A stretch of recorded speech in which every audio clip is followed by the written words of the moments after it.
Let's talk about teaching. In a world that's changing faster than ever, a teacher's job has never been more important. But, and this is a big but, the profession itself is really struggling. It's at a breaking point. So how do we find a new way forward? Well, the OECD has an idea. They've created a new framework, something they call a teaching compass, and it's all about reimagining what it means to be a teacher right now. So you have to start with a big question, right? Why are we even saying it's at a breaking point?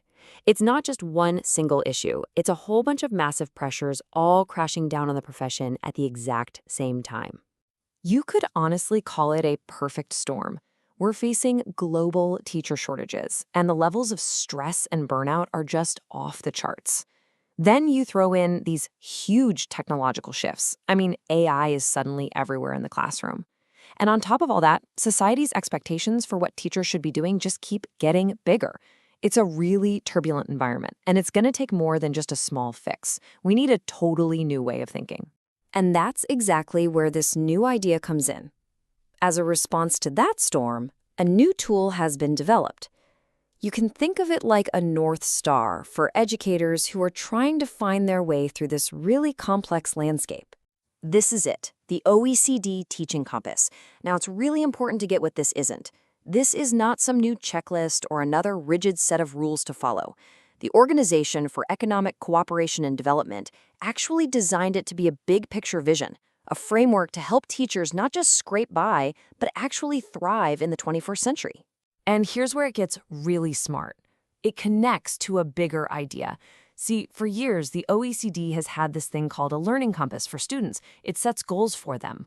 Well, this new teaching compass is basically the other half of that puzzle. It gives us the how. It's built on a really simple truth.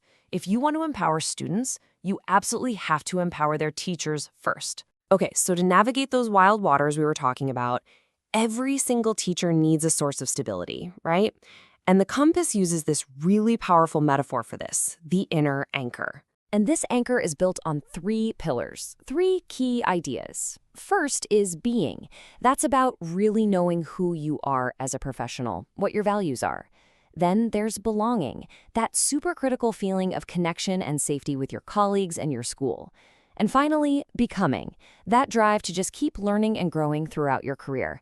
When you put those 3 together, you get a really powerful foundation for resilience. It's a great idea, isn't it? But what happens when that foundation gets shaky? You know, when the pressure gets to be too much and that anchor starts to slip? Well, the first risk they point out is what they call the spinning needle. Imagine a compass just spinning around and around, totally useless.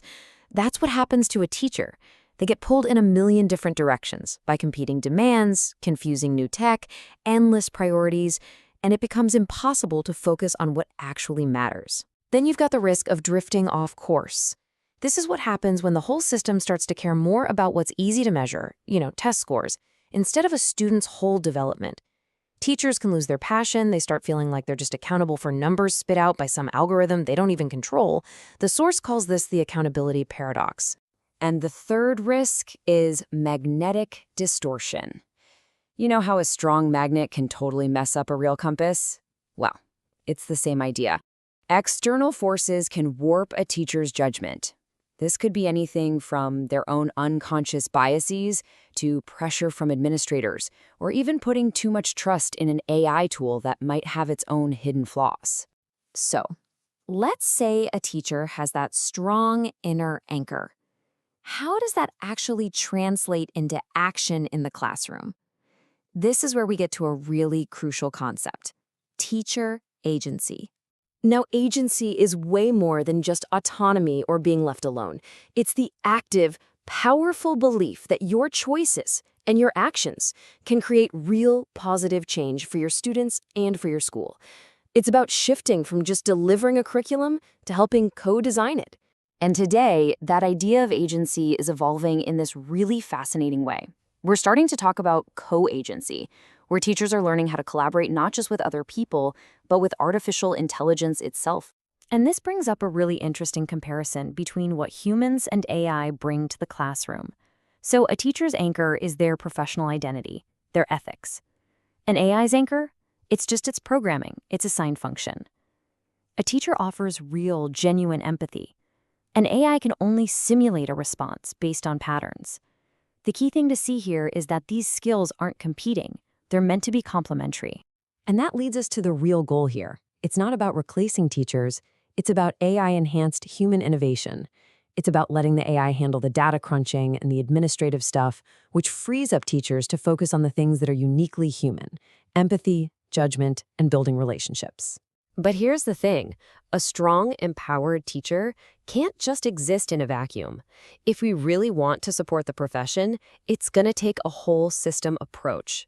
Because every teacher is part of this huge, complex learning ecosystem. Think of it like a set of nested circles.